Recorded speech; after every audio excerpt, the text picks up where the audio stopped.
The MEP trades are the future of the construction industry, and the future starts now.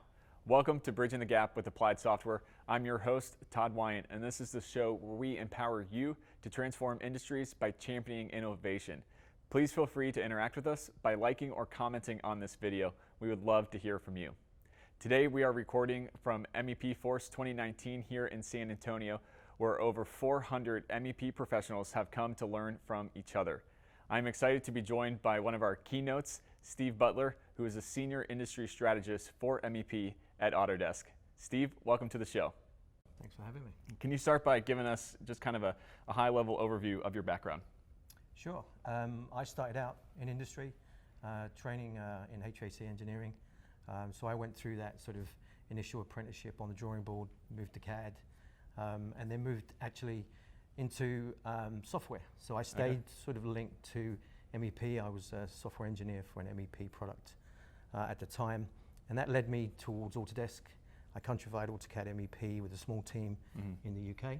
Okay. And ultimately, that brought me into Autodesk. Nice. So what kind of industry trends have you been seeing over the last couple of years? A number, I think, depending on where you are in the world. So obviously depending on where different countries or regions are in their sort of path towards digitalization, I think you're seeing different trends emerge. There's the obvious ones, I think, around like drones, which is in certain countries now starting to pick up. They're being used a lot for photogrammetry, for determining earned value on site, things like that. IoT is a big topic. Obviously, it's crept into wearables. Particularly in the US, we see a big movement there, but also into buildings. There's a lot of interest now in using sensors and such like to really measure the performance of buildings. But I think the big one for me, and certainly from a trades perspective, is the whole modular prefab movement. And there's really two sides to that, I think. You've got the industrialization of construction, which is what we're seeing around the racks, the modules, the volumetric stuff, the skids. That's really automating that whole kind of construction process, taking it off site for the obvious sort of savings of time, money, materials. Obviously, there's a safety aspect to it as well. Sure. But I think what's happening now beyond that is this move towards design for manufacture and assembly, which is really starting to look at componentized manufacture of buildings. So getting highly customizable standard components and using those up front in the design process, which will actually ultimately engage the trades a lot earlier in the workflow. And I think that's the most exciting one I see around the world today. Yeah, it's driving things like robotics in the Far East, to governments such as the UK using it to build schools, hospitals, prisons, things like that. Yeah, it's an exciting time for the trades because it's kind of their moment to get a bigger seat at the table. Absolutely. Yeah. Very cool. What kind of challenges do you see facing the trades right now? I think it's the usual kind of adoption challenge, really. Everybody's super busy. It's new. It's different to what they've been used to in the past. Whether that be software challenges, moving to new types of software, and things like the cloud and what that can offer them. There's just so much technology out there right now. It's either that or it's stuff in the field, like I said. These sort of emerging trends around tech and industrialization of construction. So I think the biggest challenge is really finding the opportunity to just take that leap of faith. And those that have benefited hugely, I think. Any words of encouragement to those people to take that leap of faith?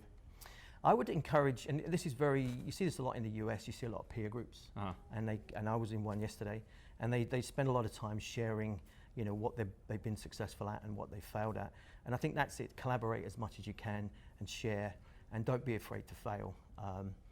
Fail quick, early, and often. Yeah, nice. So what kind of topics have you heard around this conference or coming into Autodesk that can maybe point a picture of where the industry is going? Well, I think I'd just refer back to sort of that whole DFMA piece, really. It's a hot topic. It's a term that people are using around the world.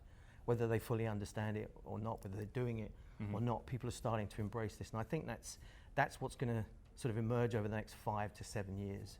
And I think it's really going to change the industry. And I think as we start to see more successes, people will naturally sort of start feel safer and more confident adopting these new methodologies. Yeah, interesting. So my next question was looking into your crystal ball over the next 3 to 5 years, which you just kind of went into with the DFMA. Can you kind of unpack that a bit more of what is that really going to look like more kind of on a practical level for trades? Well, I think the stepping stone towards it is this whole kind of automation of existing processes, which is being termed industrialization of construction. So it started with taking processes that were on site, such as fabrication of pipe or whatever, off-site into cleaner, more safer, more controllable environments. That's merged in, evolved into modular prefab, volumetric, as I say. And I think that's going to be sort of where most industries will go first. And then from that, they'll start moving into DFMA. The challenge with things like DFMA is if it's done right, and we see examples of this in Singapore, Hong Kong, UK, you're actually using standard components in a way that they're not using today.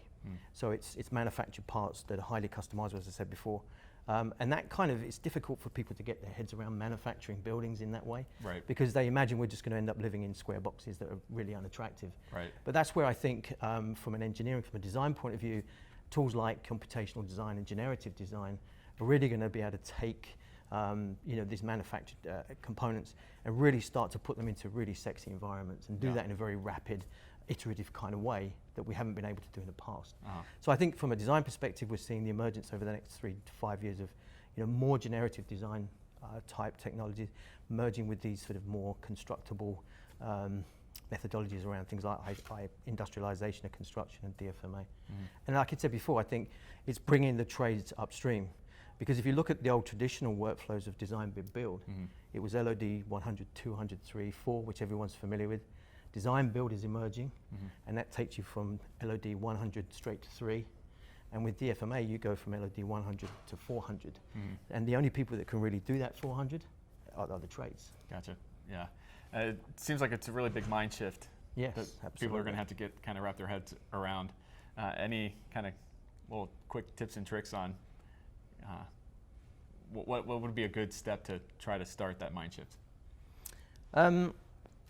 A good step to start the mind shift, I guess, is really just to collaborate. I think don't be afraid to collaborate. You're going to need to engage with owners more, and owners are going to need to drive this initiative. But today you've got mechanical trades saying, well, we're mechanicals. That's not really what we can do. It's driven more by the GC. I think they've got to challenge that position, and they've got to be prepared to kind of work more collaboratively with the other trades, the electricals and things like that. So first step in the right direction is obviously embrace that modular off-site workflow, but also look at ways in which you can work more collaboratively with your peers across the industry. I think it's going to open up opportunities for more companies to work together and become stronger together. And yeah, I think that's got to be the initial step. Yeah, well, cool. Well, thank you so much for joining us on the show and being a keynote here at MEP Force. Thanks for the opportunity. It's great. Really appreciate it. And thank you guys to those of you who are watching online here. We really appreciate you guys as well. If you would like to know any more about our products or services, you can visit ASTI.com. And until next time, I'm Todd Wyant, thanking you for joining us on Bridging the Gap with Applied Software. Keep innovating.